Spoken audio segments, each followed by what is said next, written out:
Family reunion spike. Cops swarmed the mini mansion located on the edge of the countryside just outside the city. Ambulances followed closely behind, their sirens blaring. After agonizing seconds, a beautiful middle-aged black woman ran to the large black gates and put in her code, opening it for assistance. Onlookers watched, some curious, others thankful.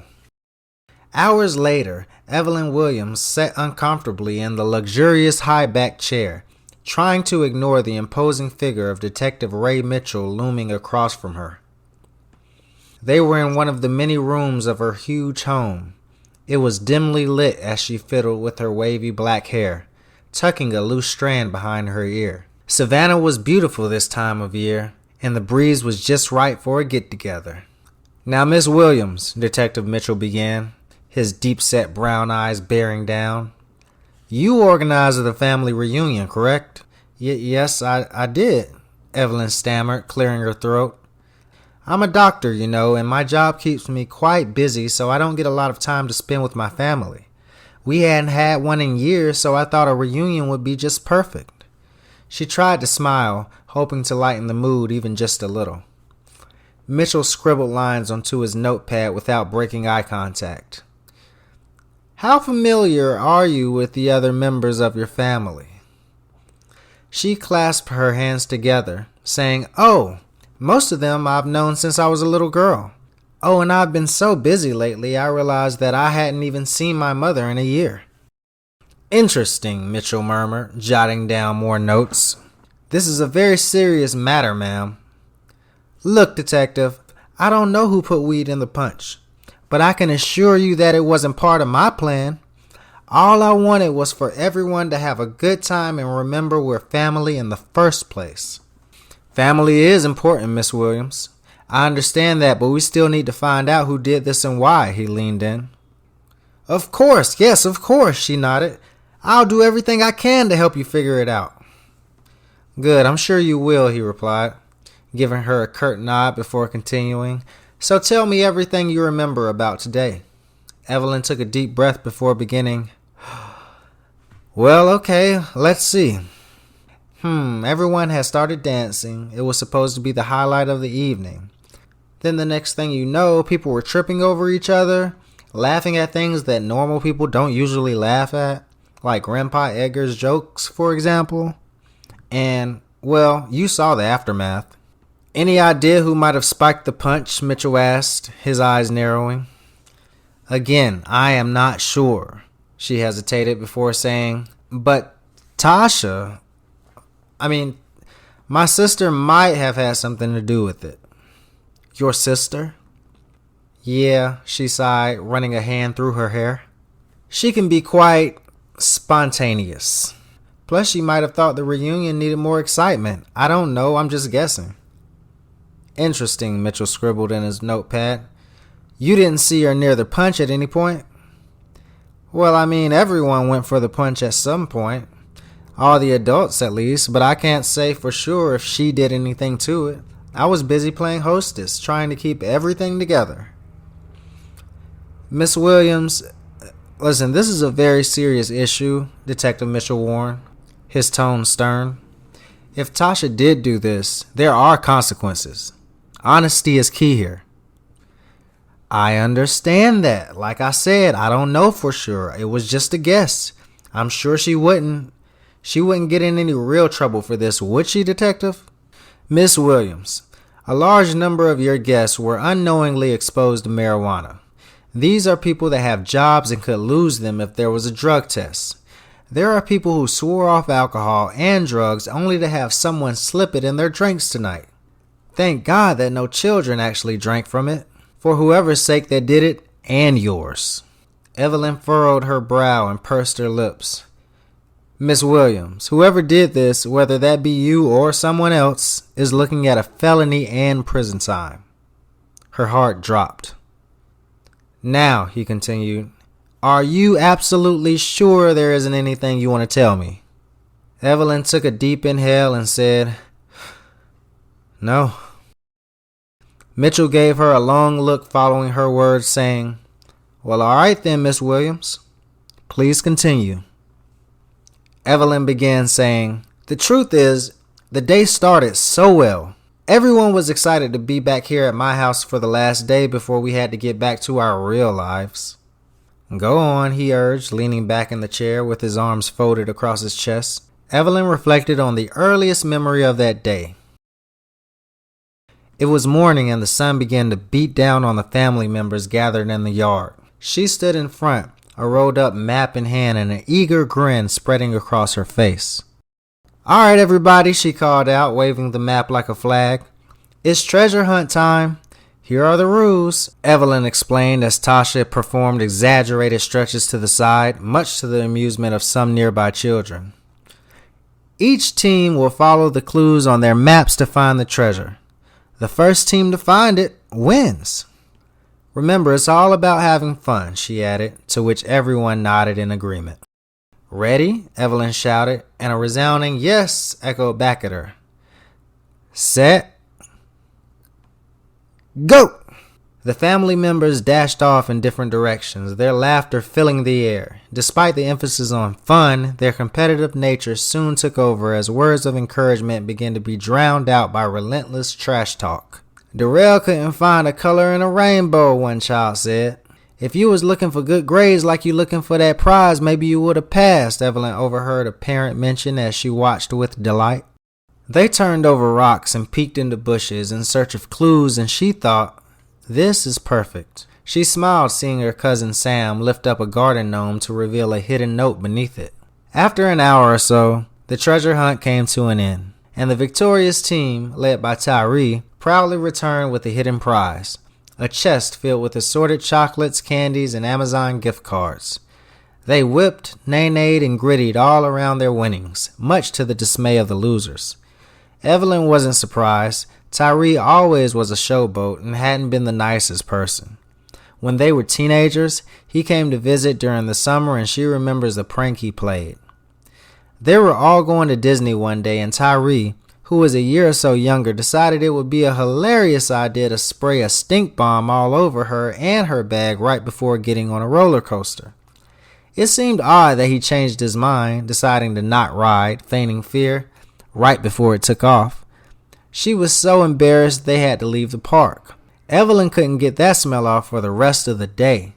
All she remembers is Tyree's hysterical laugh the entire long drive home. She couldn't decide if that bothered her more or her parents trying to conceal their own chuckles as well as they rode with the windows down.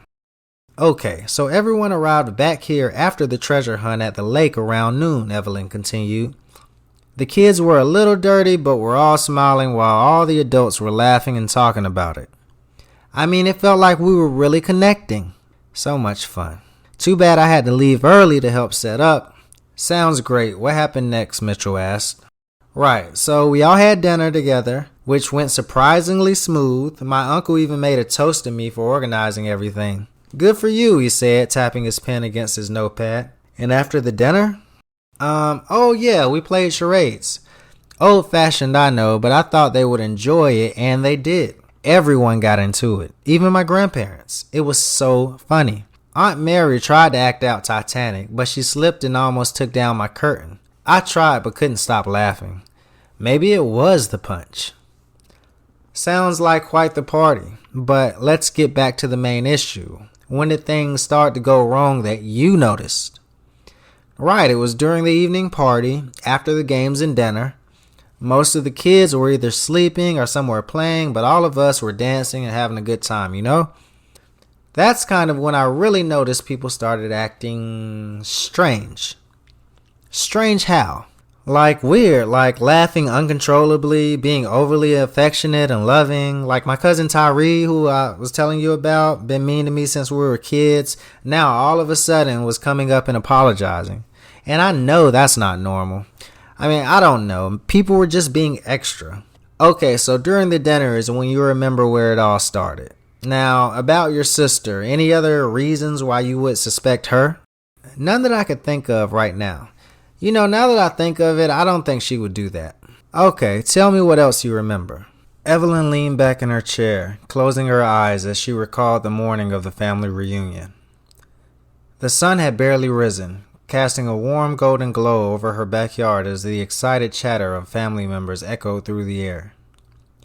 "Need help, Tasha?" Evelyn asked, watching her sister struggle to unfold the metal chairs for the dining area. "Girl, I got this," Tasha huffed, her dyed green hair waving from side to side.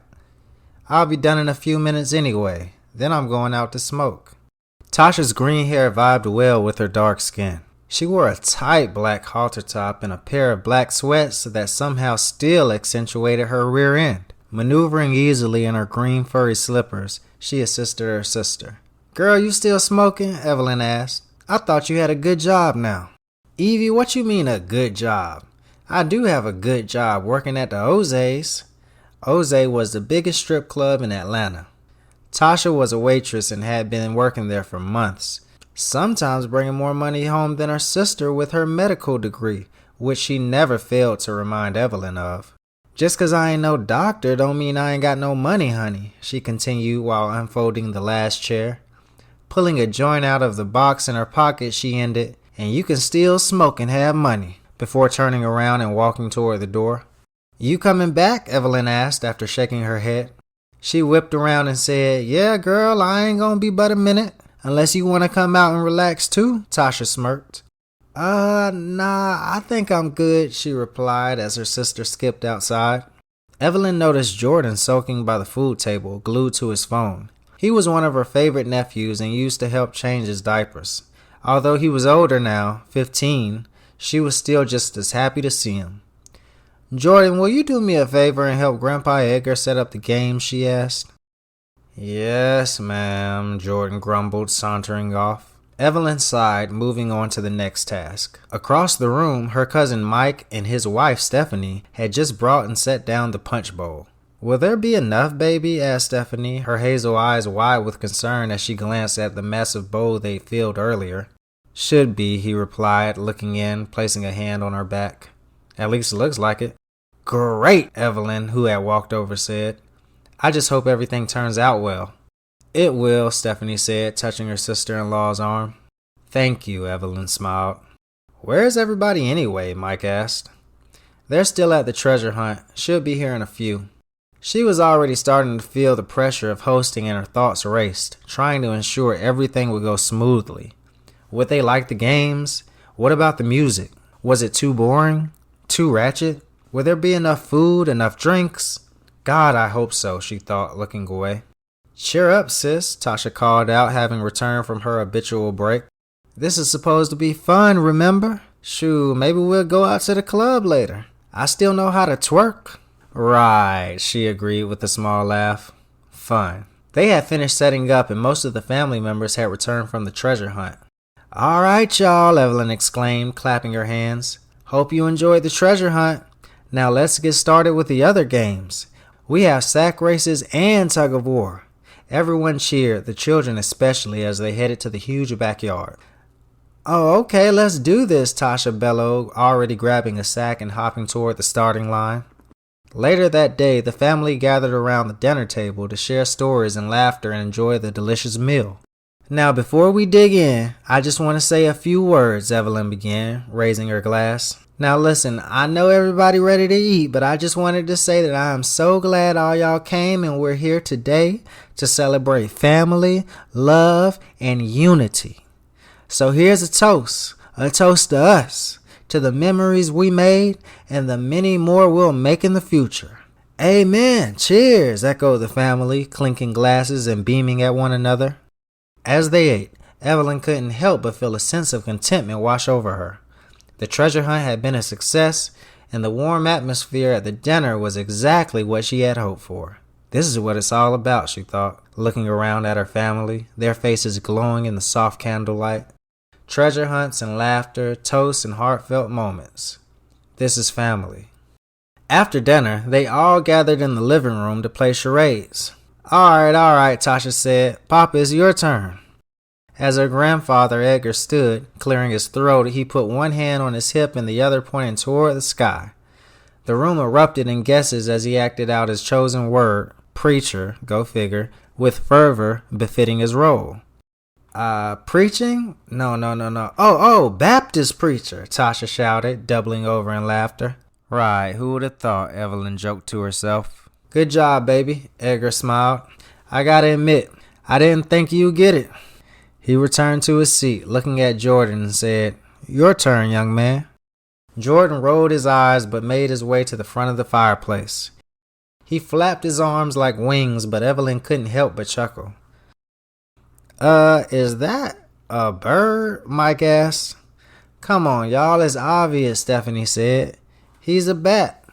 Got it, Jordan confirmed, walking over and slumping back into his seat. After charades, the family moved outside to gather around the fireplace, the flickering flames casting a warm glow over their faces. Hey, remember when we used to camp out in the backyard as kids? Evelyn asked her sister. Yep, Tasha replied, laughing. We pretend we were explorers. Then that one time you got lost. Evelyn remembered when her and Tasha camped out in the backyard one night. Evelyn went out exploring and thought she was lost even though she was only a few feet away from the home. Those were the days, she sighed. Hey, Evelyn, Mike called out from across the fire pit outside. We really appreciate all this. For real, Stephanie nodded in agreement. You did so good, girl. Thank you, she replied, her cheeks flushing. I'm just glad everyone is having a good time. All right, everyone, Evelyn called out, standing up from her seat by the fire. Before we head inside, let's take a group picture. The family members shuffled into position, their faces beaming with joy and anticipation. Even Jordan couldn't help but crack a smile as Tasha draped her arm around him. Say cheese, Stephanie announced as she held up the camera, the flash illuminating their faces. Ooh, that's a good picture, girl, Evelyn declared, grinning from ear to ear. Now let's get this party started. As they made their way back inside, the atmosphere began to shift from cozy warmth to electric excitement. The sound of upbeat music filled the air, setting the stage for a night of dancing and laughter. Nice moves, Papa, Evelyn teased, watching Edgar on the dance floor. The Baptist preacher they knew seemed to be replaced by his younger self, a glamorous lady-pulling pimp outdone only by Bishop Don. Ha, you think you can keep up with me, young lady? He asked her. Don't believe me, just watch, Evelyn replied, hopping on the dance floor. As the party continued, the energy in the room grew. Tasha twirled around the dance floor like a red tornado, her voice booming over the music. Mike and Stephanie danced to R&B, and even Jordan got down with the Cupid Shuffle. Hey, Evie, Tasha said, sidling up to Evelyn with a cup in hand. Did you make this? It's good as hell. Oh no, Mike and Steph brought it. It's too good. Here, I brought you a cup, she said, handing it over to her sister. All right, Evelyn relented, taking a sip. The taste was sweet and tangy, with just a hint of something she couldn't quite place. Good, right? Tasha grinned. Evelyn agreed. It tasted a lot better than what she was expecting. Is it just me, or is there something strange about this drink, she thought. As the night wore on, Evelyn finally got a moment to herself. She stood back, leaning against a large tree, and observed the festivities as the laughter grew louder and dancing became more erratic. People began to lose themselves, figuratively and literally, as one family member looked for their keys for over an hour to go home until realizing they were in her purse, which she was carrying the whole time. Smile, y'all, the camera flashed, capturing the joyous faces of the family huddled together on the lawn.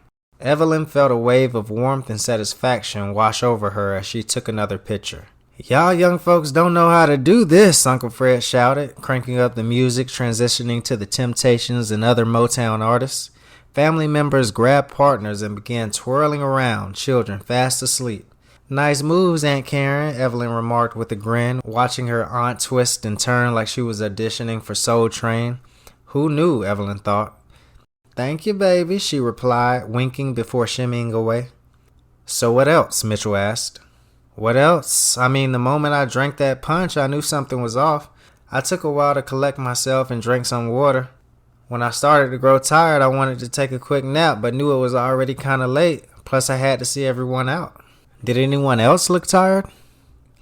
Oh yeah, a lot of people looked tired. Makes sense now.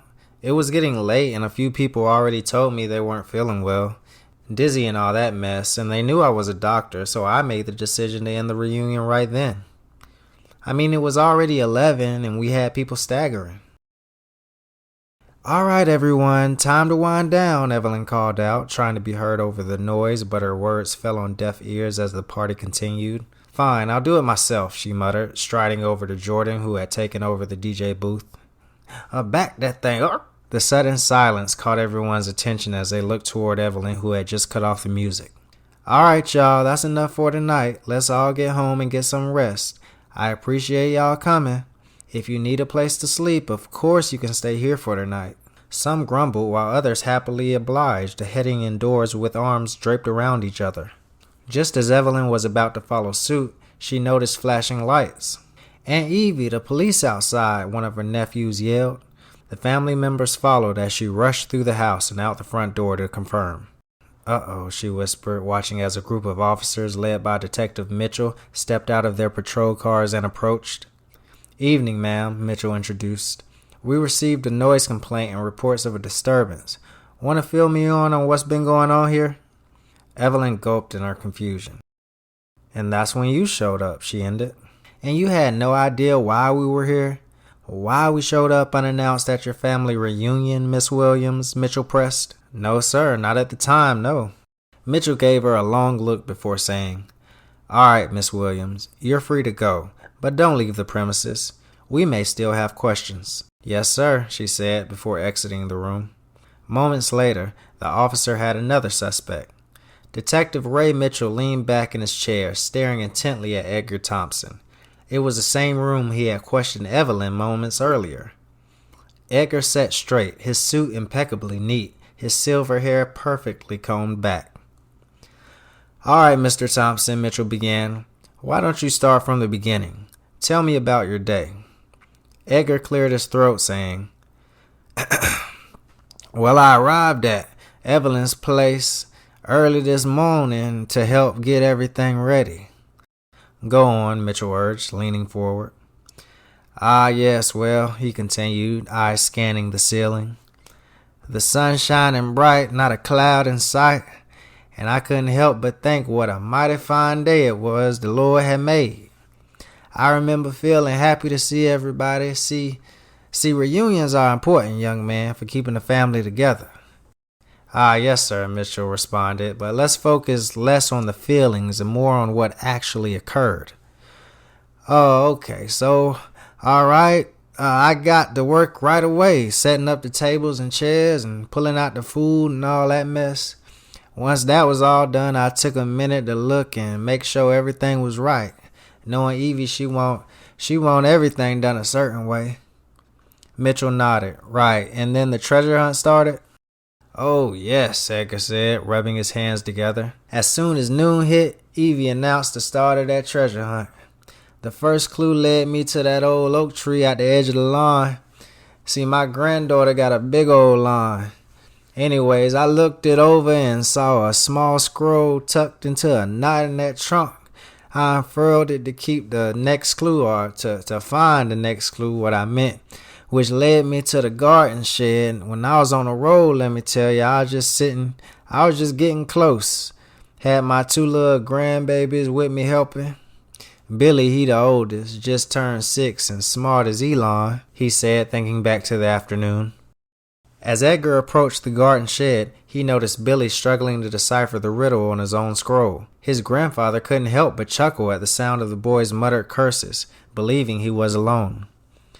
Boy, you know not to talk like that. Need some help, son? Grandpa, Billy cried out, turning around. How long you been standing there? Long enough, he grinned. Billy smiled, saying, I can't figure out this clue. It says something about where the sun meets the shade, but that could be anywhere. Ah, Edgar began, scanning the riddle before pointing toward a particularly shady corner of the garden. I think that's where you need to go. That's where you'll find your next clue. Thanks, Grandpa, Billy shouted as he ran off in the direction. Mr. Thompson, Mitchell began, his eyes narrowing as he leaned forward, bringing Edgar back to reality. I've heard some interesting stories about the day's events, but there's one thing I've asked around about and can't seem to get a straight answer. Would you be willing to indulge me? Why, yes, of course, officer. How can I help? Oh, I just had one question. Edgar leaned forward as well. Well, I was just wondering, Mr. Thompson, do you happen to smoke? Marijuana, I mean. Edgar's face flushed. Now see here, detective, he sputtered. I don't know who you've been speaking with, but I didn't have anything to do with what happened today. Excuse me, but that's not what I asked, Mr. Thompson. Do you smoke? That's what I asked. Edgar slouched back in his chair before saying, Look, I got cataracts and a whole lot of pain all in my body. Yes, I smoke for medical reasons. I got a card and everything. You want to see it? Here, it's a prescription, he said, urging Mitchell to take the card. No, sir, I don't need to see it, but why didn't you just tell me that you were a user when we first started? User? I ain't no damn user, excuse my language. Nah, I done told you this ain't for play. My doctor done prescribed it for me. It ain't against no law. I didn't say that it was, sir, but spiking someone's drink with it is. Well, let me tell you this. When you find out who done spiked somebody's drink, you tell me and I'll help you whoop them. Talking about me spiking somebody's drink. Oh, no, Mr. Thompson. I wasn't insinuating you. The hell you wasn't. Oh, okay. Can we move on? Just tell me about the rest of the night. It got me. We're talking about something. Well, all right. Well, excuse me. You just got me. Whew. All right. Well, wasn't much. Just dancing, having a good time. Next thing you know, I hear my granddaughter T calling behind me. Hey, Grandpa, Tasha yelled. Edgar turned to see her, eyes wide with concern. What's going on? Why the police here? She asked. Edgar sighed, hesitating for a moment before replying, You ain't here? Somebody put something in that drink. The police trying to find out who did it. Tasha's eyes widened even further. But, what you mean somebody put something in the punch? Why? Your guess good as mine, Edgar replied, shaking his head. Shoot, I was wondering why Stephanie was acting crazy, she said. She been weird, but this is different. This ain't no time for jokes, girl, he replied, but couldn't help the small smile that tugged at the corner of his lips. Who the hell? She yelled, turning to the crowd. Y'all really gonna mess up Evelyn's party like that? Calm down, Tasha, he said as Evelyn approached. I cannot believe this, Evelyn stated. Sorry, sis, Tasha muttered, but what we not gonna do is act like the police ain't here for some stupid shit. Girl, watch your mouth, Edgar said. Alright, so that's all you remember? Mitchell asked. Yes, sir, that was the end of it till you got here. Mitchell now eyed Tasha, who sat across from him in the room after her grandfather had left. Her multiple tattoos, form-fitting dress, long lashes, and fingernails that matched her money green hair on display. Alright, ma'am, tell me what happened today. Tasha leaned back, crossed her arms, and said, I started noticing all that with charades. Right, I understand you all played it after dinner. Yeah, and everything was all good until Darrell was... I'm sorry to interrupt you, but Darrell is your cousin. Cousin, uncle, one of those. Anyway, he a family member. The detective was incredulous, but she continued, ignoring the look on his face. So it was his turn, and he got up there and just left. Left? Yeah, left. Not like leave the house, but started walking around like he was looking for something. Looking for something? Yes, looking for something. My niece Olivia thought he was pretending to be her grandfather at first. That would have been so mean. Until he found the cat. Who, Darrell? Hold on, so he was walking around, he found a cat? I'm lost, he admitted. Oh, Evie cat.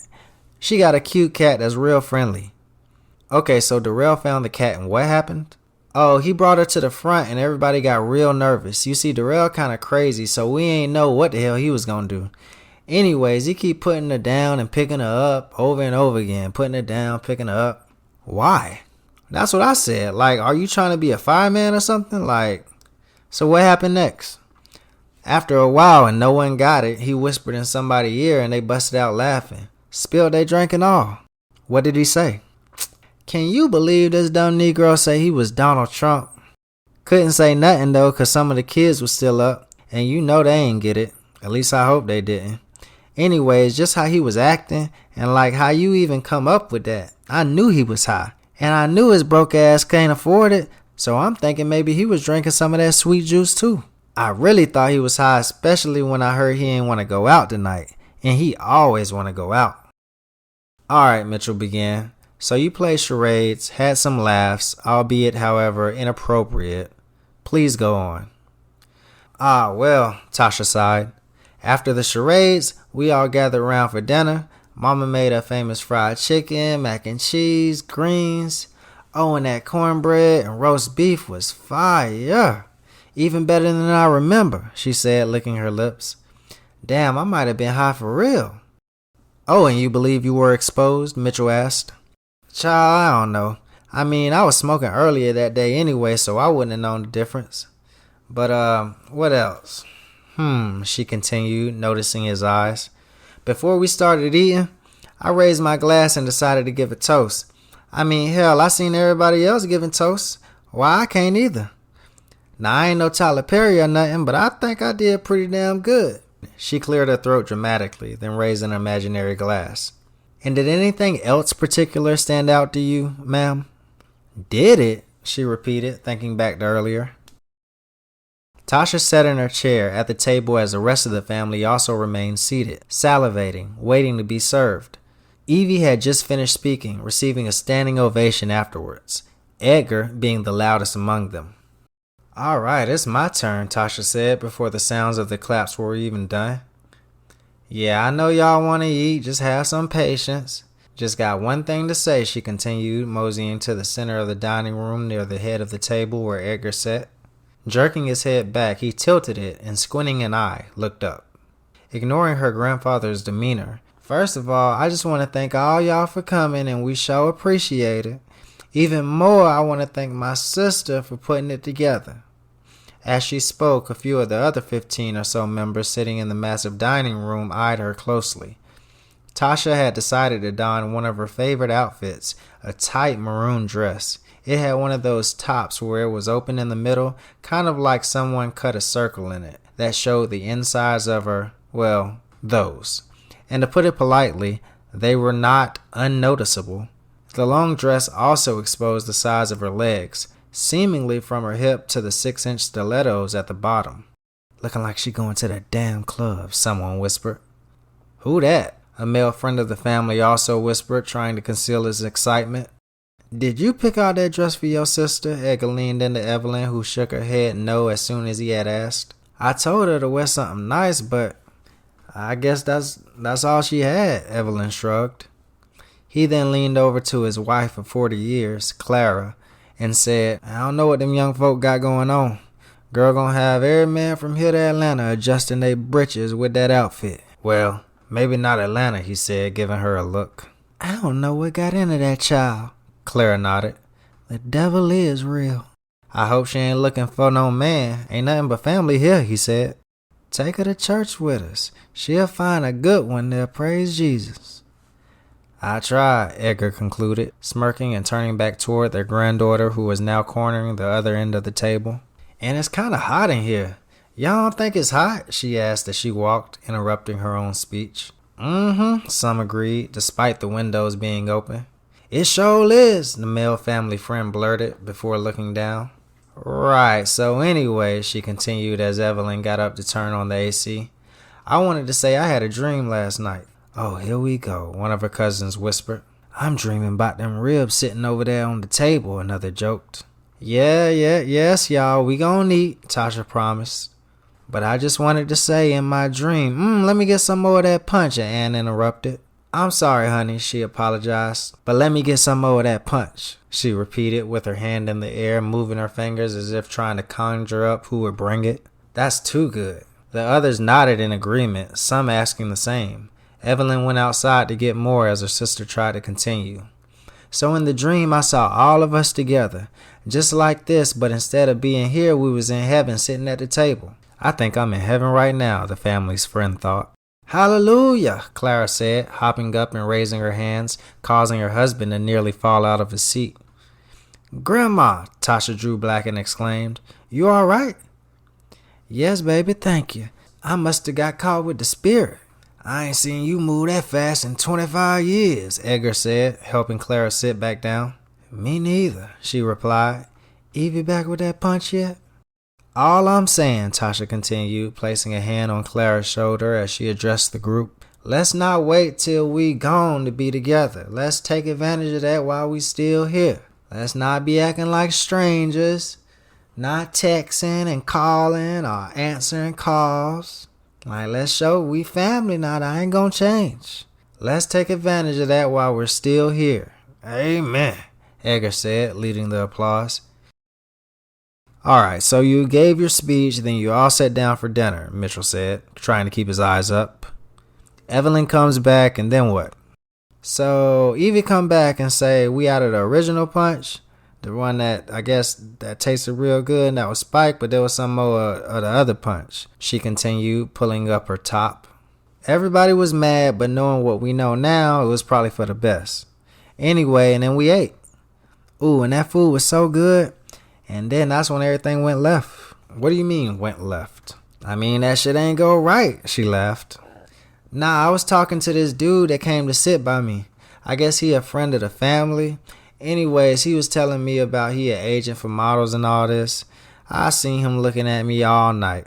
I told him, baby, I don't need no agent. If I wanted to show off my body, I'd take one of them girl spots I work with. Anyways, and that's when I felt it. Felt what?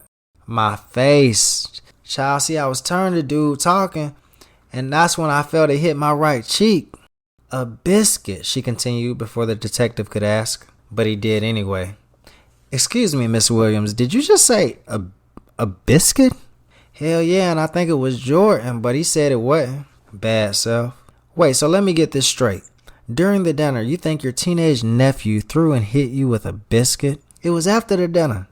Everybody was mostly just sitting around talking, but yeah, it might have been either him or even his mama, but nobody was saying nothing. I don't want to press no charges or nothing, but yeah. Right when I was about to turn up on their ass, Evie seen me. Then you would have been here for me, cause them heels was finna come off. Okay, Miss Williams, so you don't know who hit you and no one admitted. What happened when Miss Evelyn came in? Oh no, she was already in there, but... Oh yeah, she was trying to wake up Uncle Stewart. Oh yes, Mitchell stated, flipping the pages back on his notepad. Mr. Stewart Johnson, your uncle, is it? He asked, looking up, to which she nodded. Complained of intense dizziness, paranoia, and felt like he had been sedated. Other family members reported him being so tired that he fell asleep in his chair at the table. To my understanding, it took having to pour cold water on his face to finally come to, and when he did, he was still groggy. Oh God, she laughed. Boy, when that hit his face, you would have thought we was waterboarding him. He was all huffing and puffing, trying to catch his damn breath. I say, Mama, you pulled too much, she laughed. I wanted to laugh so bad, but tried to hold it in since I was mad. I still had crumbs on my damn face. Somebody tried me. But she was able to calm you down? Yeah, she was surprisingly chill for the day. Usually she'd be so busy she can't focus on nothing else. I'm like, damn girl, relax. Right, does that pretty much sum up your experience today? Oh, wasn't there an after party? Oh yeah, I mean, we had planned to do the after party, but everybody was so tired. Even me, and I was thinking about going out tonight too. So I think we was just gonna watch a movie or something, but by the time we chose one, half of us was asleep. And then, you know, that's when y'all came. Ah yes, Mitchell nodded. That would be when we arrived on the scene. Good, now, she clapped her hands together. You got any more questions for me, officer? Actually, Mitchell flipped through his notes. Now that you mention it, he looked up and said with a smirk, you're also a heavy marijuana user, correct? Tasha blinked rapidly, responding, did I say I smoked? Well, no, ma'am, but you did mention it earlier, don't you remember? Tasha took a deep breath in. Oh, well, I mean, I smoke, but not like 24/7 or nothing like that. Not saying you do, Miss Williams. About how often do you say that you actually do smoke weed? What do this got to do with what a nigga done just did to the punch? She asked, widening her eyes. I got my license too, so it's all legal over here, baby, she continued. I wasn't trying to upset you, Miss Williams, Mitchell said, slowly raising a hand toward her and leaning in. But I'd be dishonest to say a few attendees didn't ask me to look into you. And these are your family members we're talking about. Who? She asked, drawing back. Well, I can't really tell. It was my granddaddy, wasn't it? I bet he did tell you I did it, but all smiling in my face. Ma'am, it wasn't just one person. You're quite popular here, and for all the wrong reasons. Excuse me? Have you ever been jealous of your sister's success? I mean, that's normal, right? Especially when she's a doctor and you work at, well, you know.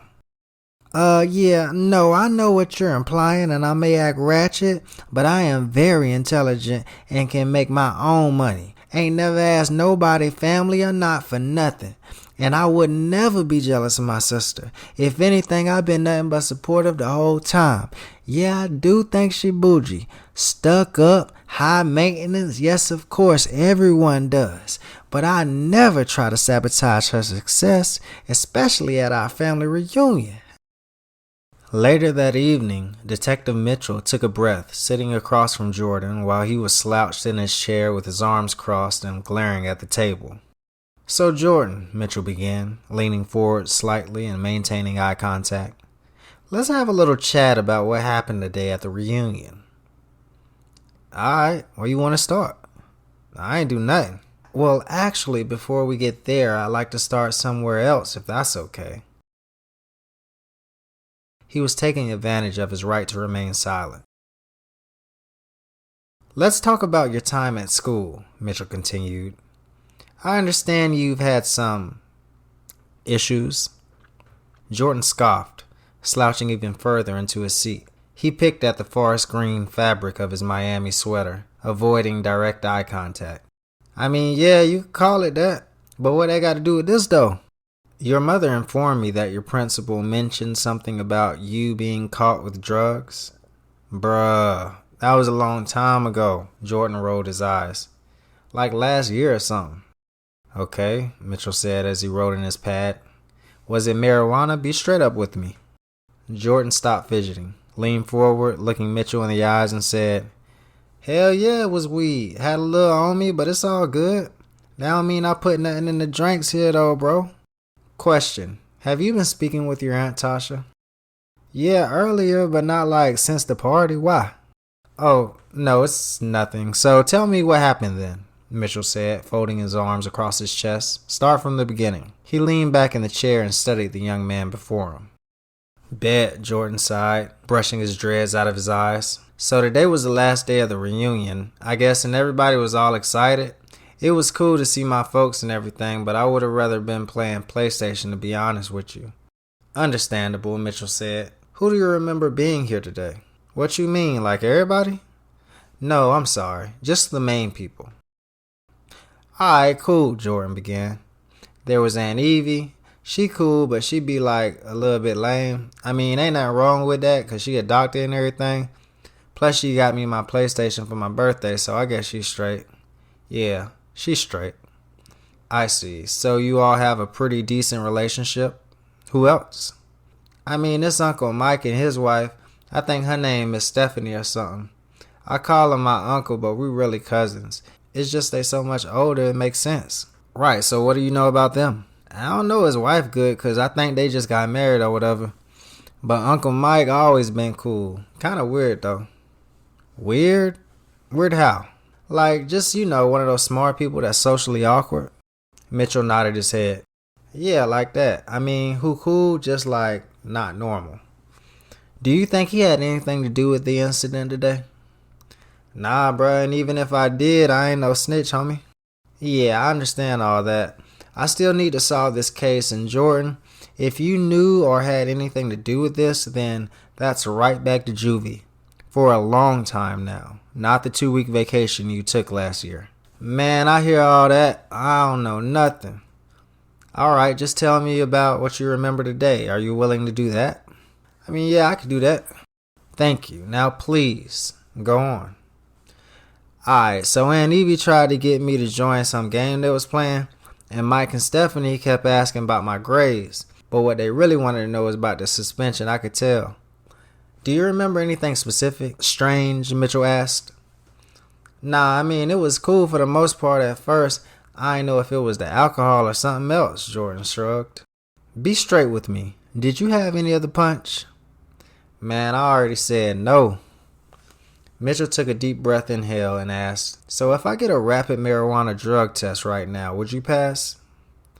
"Man, I ain't taking no test and you can't make me." "Well, if you didn't do anything, then why wouldn't you be willing?" "Man, I ain't taking nothing. It's the principle." "Alright, that's fine. What else do you remember about today?" Jordan leaned further back, allowing himself to slip down in the chair with his arms still crossed, and looked up as he remembered the beginning of the day. The sun blazed down on the lawn of Evelyn's home as family members trickled in from the treasure hunt. She greeted everyone as she finished helping set up for the barbecue. "Jordan, there goes my favorite nephew," she called out. Damn, she saw me, he thought. "Come help me with the punch bowl." "Yes, ma'am," I told her, but I wasn't trying to do all that. I was texting this girl that had graduated like 2 years ago, but she work in the mall. She fine for real, and she seemed with it, So I asked her for, pick, and just when I saw she was replying, here come Aunt Evie. "Here," she said, handing me a large glass bowl filled with a red drink. It seemed like it was glowing. "Set this up on the table and then you can go back to texting." So here I was carrying this big ass bowl to this small ass table under this oak tree that looked like it was planted since before slavery. Boy, I hope I don't drop this, I thought, trying to balance it in both my hands without spilling. Bruh, it must have weighed like 50 pounds. Now I see why it looked like she was struggling. Anyways, I set it down, and when I was walking back, here go Mike. "Hey Jordan," he yelled from across the line, balancing a plate of barbecue ribs in one hand and phone in the other. His 8-year-old daughter Olivia was accompanying him. "You'll never guess what we've got planned for tonight," he exclaimed. "Oh, what?" I asked, hoping it would be short. "Well, I was talking to your Aunt Evie, and she said she got charades planned." "Oh snap, that sounds fun. I can't wait. Aunt Evie always come up with these great ideas," I lied. "I mean, sometimes she do, but Aunt Tasha the lit one." "I know that's right," he said, patting me on the shoulder. It was one of those awkward pats. One of those when you know the person, but you don't really know the person, so you're a little bit nervous. He even lowered his eyes after. "You coming over here to eat with us, or you gonna stay over here texting?" he joked. "The food real good." Olivia strolled nearby, distracted by the photo she was taking of a pair of ducks that had landed. "Oh, I'm about to come over right now," Jordan answered. "I was just about to call somebody." "Alright, Jordan, I'll see you over there. Want me to tell your mama to fix you a plate?" "Oh, yes sir, please," I said. Even though I wanted to get back to the phone, I still was kinda hungry. So within an hour, the entire backyard was lit. I had just got talking to old girl I was telling you about earlier. Long story, no time sorry. Anyways, I got my plate and wanted something to drink, so I walk over to the tables. Now Uncle Mike and Stephanie had brought a lot of drink, and I mean a lot. There was sodas, punch, beer, and stuff for the adults set off to the side, right? I was curious why somebody put the big bowl of punch I put on the table underneath it with all the beer and stuff. I was bored as hell and I wanted to try something, but it kind of seemed like people was watching a little bit, so I put my food down at one of the tables and came back when nobody was really there. Anyways, I poured the drink in one of the blue plastic cups. I just thought they put alcohol in it or something. So I take a few sips and immediately it tasted different, bruh. Like by the time I was done with the cup, I knew I was high. I was like, hell nah. I ain't say nothing though, cause I thought they already knew what was in it. That just made my day like 100 times better. A little bit later, I saw Aunt Tasha go under and get some. She came over to sit by me and I hid my cup under the table. "What you drinking, Aunt Tasha?" I asked, curious if she would tell me. "Oh, just a little fruit punch," she slurred, collapsing in the seat across from me. "It looks good. Can I have some?" "Oh no," she shot a look. "You ain't old enough for this yet, and I need to stop myself. I already had 3. 3? Yeah, I thought it was something else at first," she said, smiling. "Boy, look at Mike's wife," she turned her head and said, pointing to Stephanie, who had nearly fallen into the pool. "Oh, somebody need to get her. Where Mike at?" "I don't know," I shrugged, wondering if she could tell if it was weed and not alcohol in her drink. She had to be able to. I mean, Aunt Tasha smoked too. So I already knew the people was on one and just watching, laughing to myself because I know for a fact some of them don't even smoke. I can't lie, I kept sneaking sips the whole day. "Boy, what's that in your cup?" my mom, Crystal, asked. Bruh, my heart was beating so fast before I said, "Fruit punch." Just when she was about to say something else, Aunt Evie pulled her away to show her something. I was so happy. Before dinner, half the adults had glazed eyes. I came out the bathroom and saw these two ladies I didn't recognize talking. I think they like my aunts too. One was whispering and they stopped when I came out, but I know I heard her say, "I think the one under the table got weed in it." I was trying not to laugh after and just kind of tried to keep to myself the rest of the day, but everybody kept coming up to me wanting to talk. I knew it was the weed when my mean ass uncle started telling me about how much potential he see in me and all that. It probably would have hit a little bit different if he ain't cussed me out the last time I seen him for leaving the front door open when the AC was on. Anyway, I started going exploring. Aunt Evie got a big ass house. It makes sense since she a doctor. That's a lot of school though. Way too much for me, and besides, I always wanted to be a music producer and it's a lot of money in that too. So we had dinner by 7 and I was happy because I was hungrier than a mug. There was so much food. I was glad Mom said Aunt Evie said we could stay there for the night because she got like 4 bathrooms and I knew I was going to need one. Bruh, I knew people was high because of how they was eating too. Like, bruh, my Uncle Darnell had 4 plates. After Aunt Evie and Aunt Tasha made that toast, I ain't never seen a table that quiet. I mean, the food was fire, but damn. "Ooh, this macaroni and cheese good, Evie," somebody said. It was like they couldn't eat it fast enough. "Oh, girl, you need to be a cook," one of my cousins added. "Thank you. Frank okay?" Aunt Evie asked her. Frank was one of my uncles I barely knew, but knew he was a lawyer, and she was his wife named Maylene. Everybody joked because she got an old-fashioned name, like Maylene. That sounds crazy, but I liked it. It reminded me of those civil rights movies where all the men wore suits and all. Anyway, I guess he got so tired he had to take a nap and was feeling drowsy all day. To be honest, I know why. Matter of fact, I'm the reason why. Earlier when we had the barbecue, I was getting some chips and soda and saw him looking at the drink, so I was like, "Hey, did you try the ones under the table? They for the adults."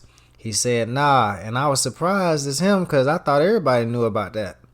So he looked under the table and I guess somebody finally put a adults only thing in front of it. And taped on the weed bowl, somebody wrote vodka mix. I'm like, hell nah, that ain't no vodka. But I ain't say nothing, mainly because I ain't gonna lie, I wanted to see what was gonna happen.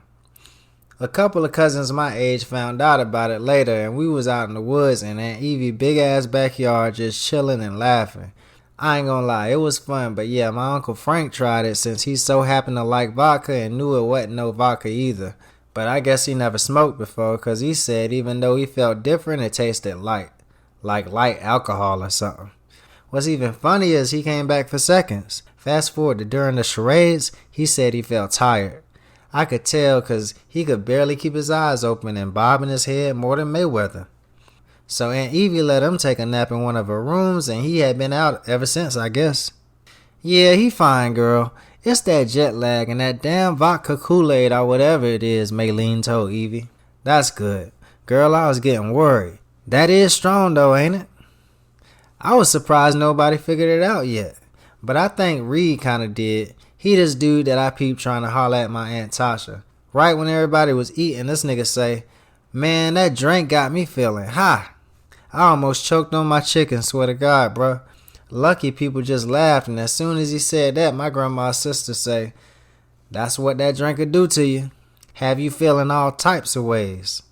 So dude was pressing up on my aunt, and at first I thought it was weird, but I guess he one of Frank's friends. He was all up on her at the dinner table. I ain't gonna lie though, she looked like she was going to the club.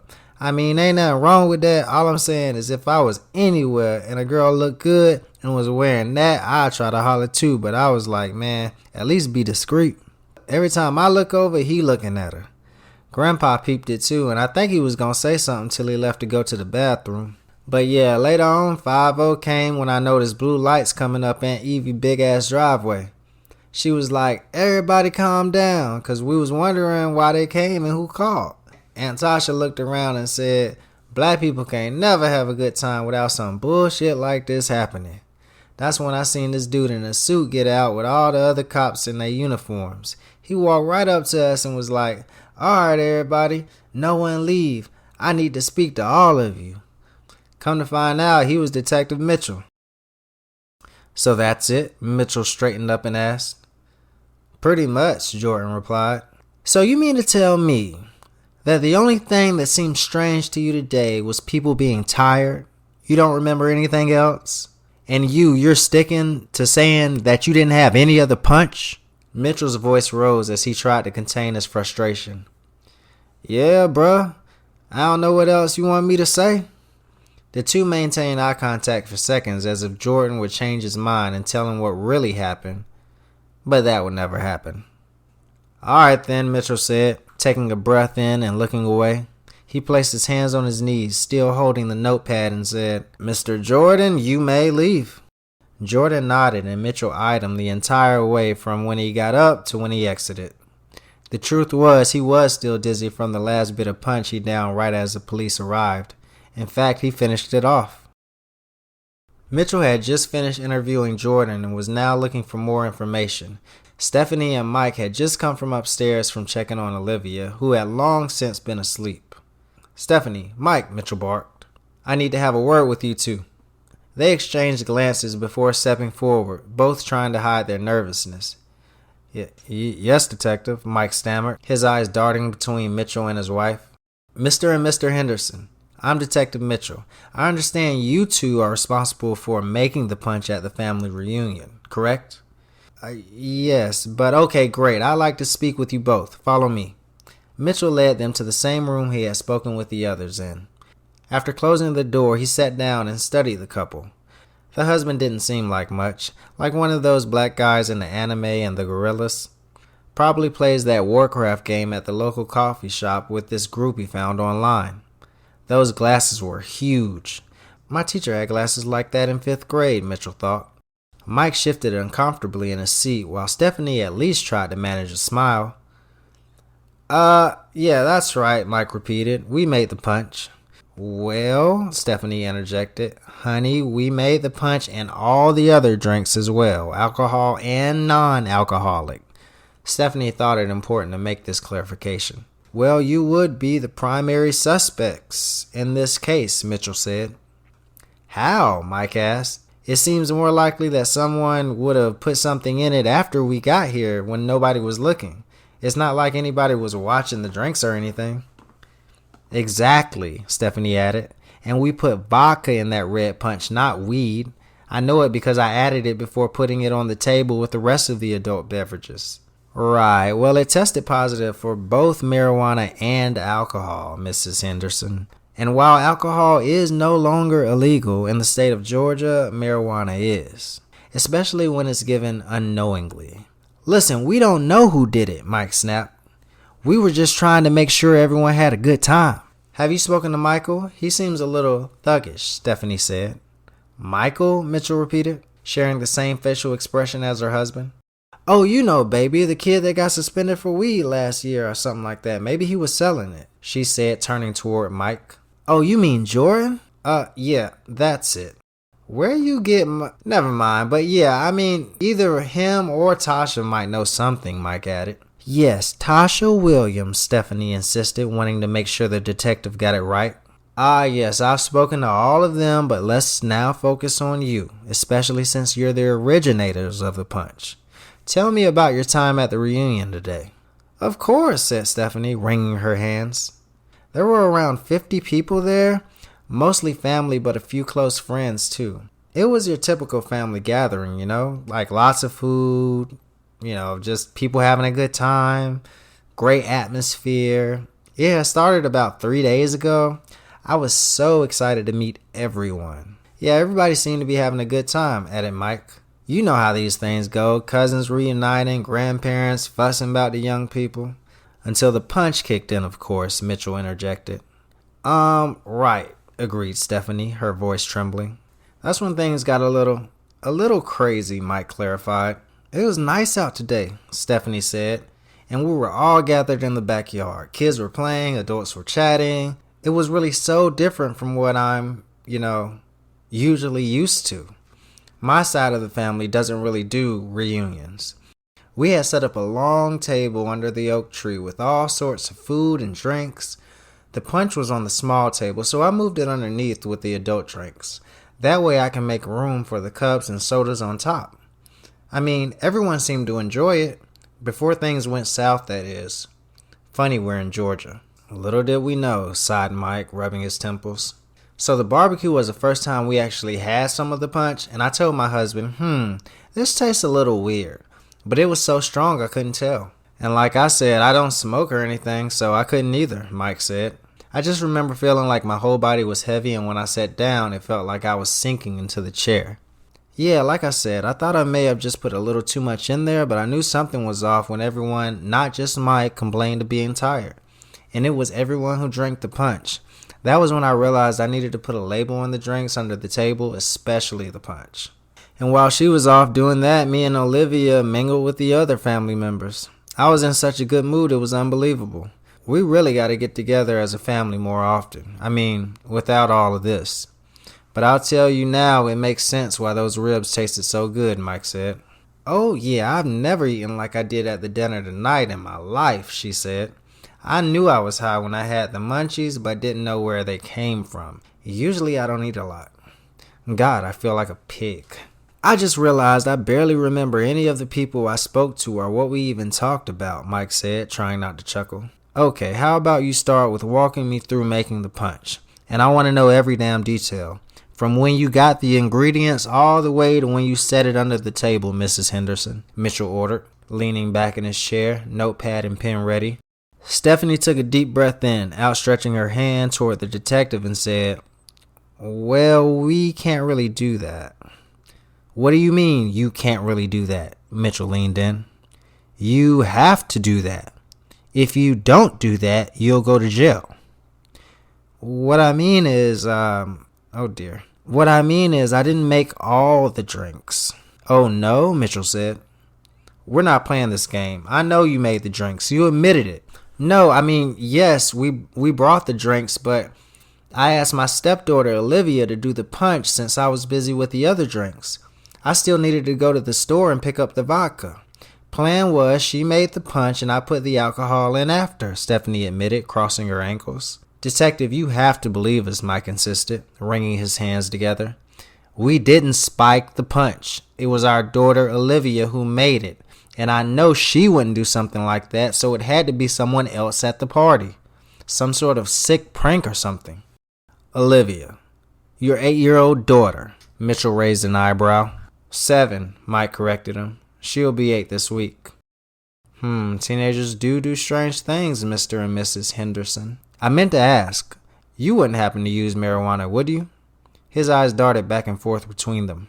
The couple looked at each other before Mike looked down and back up before saying, Well, I mean, I don't, but Stephanie does for, what was it, leg pain? No, back pain, she said. It's very beneficial and I don't overdo it. In California, where I'm from, it's perfectly legal. Well, we're not in California, Mrs. Henderson. I understand that, Detective, but I do have my medical card. Yeah, seems like they're handing them out like candy nowadays, Mitchell said, taking down more notes. The couple kept silent, probably for the best. I'll talk to your daughter, he said, standing, walking over and opening the door. But I hope for your sakes that I find some answers soon, because if I don't, I'm going to start wondering who else might be lying to me.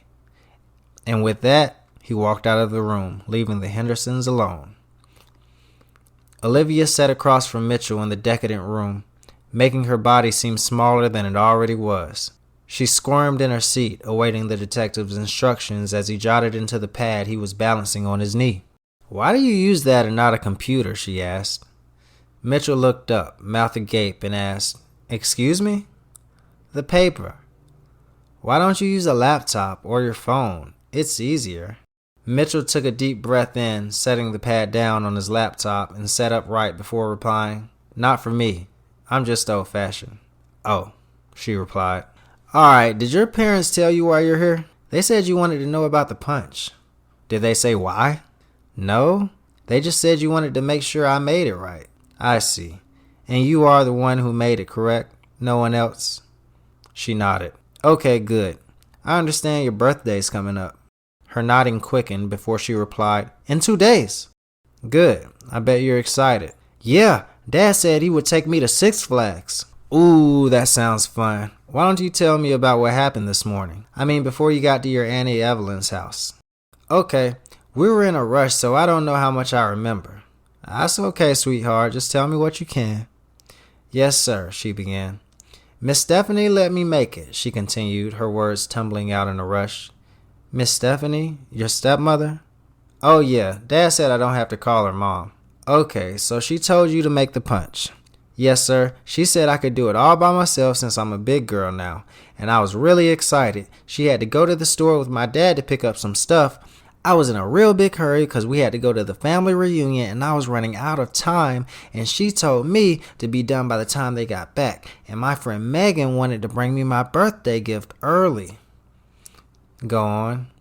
"Miss Stephanie told me how to make it, to put powder in the bowl and add water.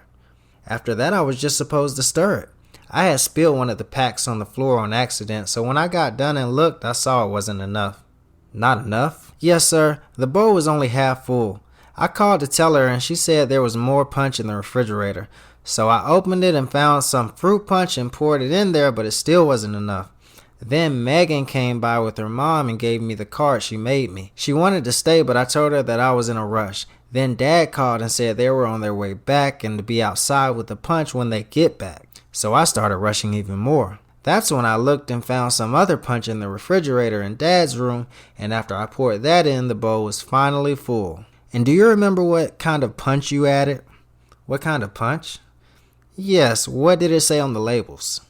"Oh, well, the one in the refrigerator in the kitchen was the red fruit punch. You know, the one that tastes real good?" Mitchell nodded. "Yeah, so that one, and I don't remember the one I got out of Dad's refrigerator. I just remember it smelled really sweet and it was green. Oh, and it had a big leaf on it." "A big leaf?" "Yes, sir," she replied as Mitchell pulled up something on his phone. "Did it look like this?" he asked, showing her an image from Google. "Oh, yeah, it was that one," she confirmed, smiling. "I see. Now did you taste any of that punch?" he asked, drawing back. "Oh, no, sir. I was just supposed to make it." Okay, good. "Thank you for talking to me. I think that's all for now. You've been a great help," Mitchell smiled. "Stay here while I get your parents." "Yes, sir," she said, and Mitchell exited. "Come on in," Mitchell said, ushering the Henderson parents inside the room as Olivia looked on. "Okay, could you wait outside for a minute while I talk to your parents?" Olivia looked toward Mike, who nodded, and she tiptoed out of the room. "Do you know why I brought you two back in here?" Mitchell asked. The Hendersons glanced at each other before shaking their heads. "I thought you said you didn't use weed, Mike," Mitchell said. "I don't. Well, not before today." "That's funny. Then tell me why you have marijuana sodas in your bedroom refrigerator." Mike snapped toward his wife, staring for a moment and then back toward Mitchell as he shook his head. "That's not his. It's mine," Stephanie interjected. "We share a room, obviously." "Maybe you both should keep a closer eye on your 7, soon-to-be 8-year-old. Obviously." Speechless for a moment, Mike spoke up and said, "I don't understand." The detective leaned back in the chair, setting the notepad on the floor before explaining what Olivia had told them. "Oh my God," Stephanie said. "I'm so sorry. I never thought—" "Well, that's the problem right there," Mitchell interrupted. "More thinking may have been beneficial, especially considering there are 2 refrigerators in your home." "Officer, what's going to happen?" Mike asked. "Is my daughter in trouble?" Mitchell sighed and said, "No. And fortunately for you, Mrs. Henderson, since this was a clear accident, however negligent, no one is." The Hendersons sighed with relief. After filling out the whole police report and informing Evelyn of the truth, Mitchell allowed everyone to leave. On the way home, Mike drove with Stephanie in the passenger seat while Olivia slept peacefully in the back. "What a day," he said, pulling onto the highway. "Yeah, maybe we should put a lock on our personal refrigerator," Stephanie suggested. "I think that's a good idea," Mike agreed.